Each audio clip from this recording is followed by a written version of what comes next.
At 2:37 p.m. on March 3, 1945, Technical Sergeant James Jim Crawford was positioned in the turret of a Sherman M4A3E2, watching 15 Panzer V Panthers advance in formation across the frozen plain near Cologne, Germany. It was another suicide mission. The American tanks had to face 45-ton armored machines with 75mm cannons capable of piercing any Allied armor from 2 kilometers away. The chances of survival were practically zero. To destroy a Panther with conventional ammunition, the Allies needed to hit the same tank an average of 8 to 12 times. Most Shermans were destroyed before they could even fire that many rounds. The Germans knew this. Their commanders had studied American tactics and knew every limitation of Allied tank artillery, openly mocking it. They called the Shermans Ronsons, lighters that lit up on the first try. But that afternoon, something different was loaded into Crawford's Sherman cannon. It was something German engineers considered technically impossible. Something a Wehrmacht general, upon hearing the rumors, would have called an American fantasy, a microwave oven inside a shell. Crawford pulled the trigger. 3 shots. The first shell missed by meters, but the second hit the lead Panther on the side. There was no external explosion. The German tank simply stopped. Smoke began to pour from the gaps in the armor. Then came the screams. Screams that no soldier on that plane would ever forget. What happened over the next 2 hours would change tank warfare in Europe forever and lead to the destruction of 47 German armored vehicles that never understood what had attacked them, because their crews were literally cooked from the inside out. The project for that ammunition had begun in 1942 with a deadly problem: German tanks were technologically superior. The Panther had sloped 80mm frontal armor, capable of deflecting conventional shells like stones. The Tiger had 100mm. Meanwhile, the standard M4 Sherman had only 51mm of frontal protection and a 75mm cannon that, at best, could penetrate 60mm of steel at close range. The theoretical solution was simple: create a shell that didn't need to pierce the armor to destroy the tank. The problem was that this required technology that, in 1942, seemed like something out of a science fiction novel. The initial response from the United States War Department was unanimous: impossible. A tank shell experiences an acceleration of 15,000 times the force of gravity when fired, which would instantly pulverize any known electronic component. Additionally, the shell spins at 18,000 revolutions per minute, and temperatures inside the barrel reach 1,200 degrees Celsius. No known electronic device could survive that. But Dr. Percy Spencer, a self-taught engineer at Raytheon, did not accept impossible. Spencer was a peculiar man with only a formal primary education but over 120 patents to his name.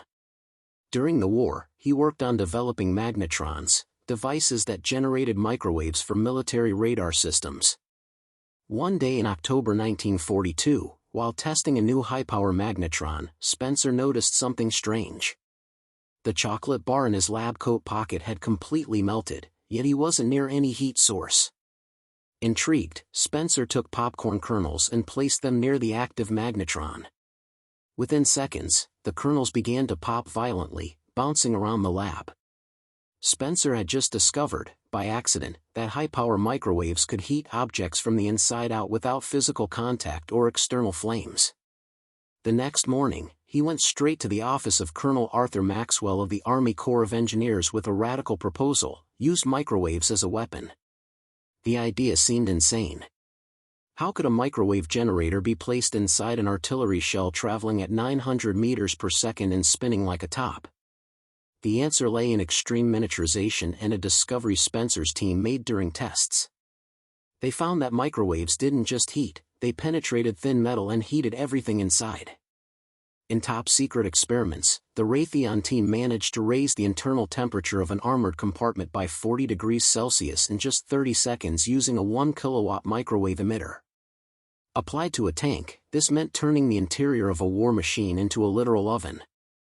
Spencer's team worked for 14 months in absolute secrecy, creating miniature magnetrons encapsulated in heat-resistant ceramic and developing thermal batteries that only activated after firing. The result was called Project Toaster, an internal codename that mocked the incredible simplicity of the weapon. It literally toasted the enemy. The device fit onto the tip of a 76mm shell and worked by continuously emitting 2.45 GHz microwaves. When it hit a metallic surface like tank armor, the waves penetrated through gaps, joints, and openings, rapidly heating everything inside the compartment, including ammunition, fuel, and, of course, human beings. In August 1944, the Sherman M4A3E2 Jumbo, a reinforced version of the Sherman, tested the new ammunition against a captured Panzer IV at the Aberdeen Proving Ground. One shot. 90 seconds later, the internal temperature of the Panzer had risen to 95 degrees Celsius. Test mannequins inside the tank partially melted. The Army canceled the remaining tests and began mass production immediately. But there was a critical problem: absolute secrecy. If a toaster shell fell into enemy hands, Nazi engineers could develop countermeasures, insulated armor, microwave reflective coatings, or worse, replicate the technology. The decision was clear: toaster shells would only be used in combat where recovery by the enemy was impossible, fast advancing battles where the Allies would control the field after the fight. Major Philip Harrison personally escorted the first 2,000 shells to Belgium in January 1945, and General Omar Bradley authorized the distribution of the ammunition to 5 tank units, including the 3rd Armored Division. Crawford's Sherman had been attacked 9 times in the previous 2 months, firing over 400 conventional shells and destroying only 3 enemy tanks, a brutal rate of 133 shots per confirmed kill. On March 2, 1945, the tank received 30 special shells, and the crew was trained in absolute secrecy. The toaster shells were marked only as Mk-47. On the morning of March 3, the 3rd Armored Division was advancing toward Cologne when 15 Panthers from the 9th Panzer Division emerged from camouflaged positions 1,200 meters away. A German shell hit a Sherman next to Crawford, killing the crew instantly. The Panthers moved in a wedge, a classic German formation designed to flank and destroy enemy units. But Crawford had orders to test the new ammunition. 3 shots in 12 seconds. The first shell sailed past, but the second hit the lead Panther on the side, near the engine compartment. There was no external explosion like those of conventional high-explosive shells. Instead, something much worse began to happen. The Panther stopped moving. The turret spun erratically, as if the gunner had lost control. Then, the upper hatches burst open and 3 German crewmen jumped out, rolling on the ground while their clothes smoked. One of the men managed to run 15 meters before collapsing. Another screamed in German, "It's burning! Everything is burning!" Crawford fired the 3rd shell at another Panther 800 meters away. The same result. The tank stopped. Smoke poured from the gaps. 2 crewmen jumped out with visible burns on their faces and hands. 2 confirmed kills with 3 shots. Crawford's crew was stunned. The official report stated, "The value of the Mk-47 shell cannot be overstated. Effect on enemy morale, devastating."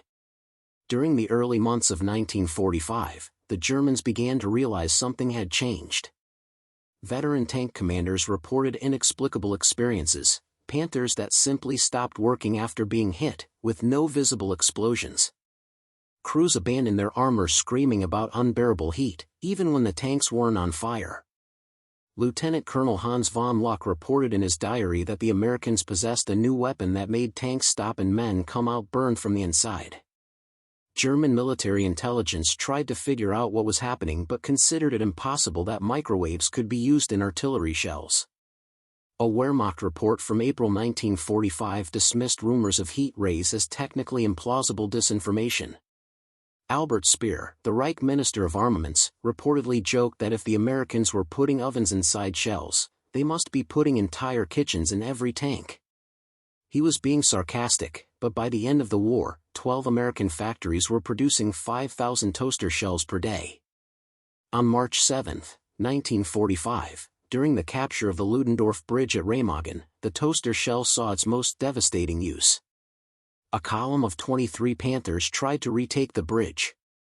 5 Shermans equipped with Mk-47 ammunition opened fire from elevated positions.